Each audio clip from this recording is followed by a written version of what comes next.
Iran Israel যুদ্ধে Dubai নিহত প্রবাসী বাংলাদেশি আহমদ আলীর মরদেহ ঢাকায় পৌঁছেছে।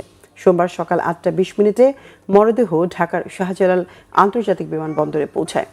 এ সময় পররাষ্ট্র প্রতিমন্ত্রী শামা ওবায়েদ ইসলাম এবং প্রবাসী কল্যাণ ও বৈদেশিক কর্মসংস্থান প্রতিমন্ত্রী নুরুল হক মরদেহ গ্রহণের জন্য বিমানবন্দরে উপস্থিত ছিলেন। নিহতের পরিবারের সদস্যরা জানায়, মরদেহ সিলেটের মৌলভীবাজারে নিয়ে যাওয়া হবে, সমাহিত করা হবে গ্রামের পারিবারিক কবরস্থানে। প্রবাসী কল্যাণ মন্ত্রণালয় জানিয়েছে, ঢাকা থেকে সিলেট পর্যন্ত মরদেহের পরিবহন ও সমন্বয় সার্বিকভাবে তারা নিশ্চিত করবে।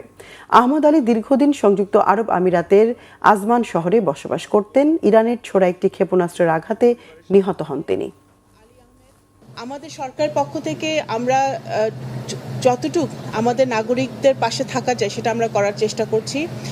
এখানে আজকে আরও দুজন গতকালকে আপনারা শুনেছেন ইতিমধ্যে রিয়াদে নিহত হয়েছে এবং তাদের পরিবারের সাথে ইতিমধ্যে আমাদের প্রতিমন্ত্রী বলেছেন, আমরা যোগাযোগ করেছি, কথা বলেছি এবং তাদেরকে কিভাবে আমরা খুবই শীঘ্রই আমরা দেশে ফিরিয়ে আনতে পারি সেই কাজও আমরা করছি। সংশ্লিষ্ট দেশের দূতাবাসগুলো পূর্ণাঙ্গ সেবা দিয়ে যাচ্ছে। তো আমরা আমাদের বাংলাদেশি প্রবাসী ভাইরা যারা বিশেষ করে মিডল ইস্টে আছেন তাদের প্রতি আমরা এখনকার আসলে এই সংকটটা আমাদের হাত নাই, আমরা তাদেরকে নির্দেশনা বা পরামর্শ এটুকু যে যতটুকু সম্ভব সংঘাতপূর্ণ এবং বিশেষ করে যেগুলো আক্রমণের লক্ষ্যবস্তু হচ্ছে এই সমস্ত এলাকাগুলো একটু এড়িয়ে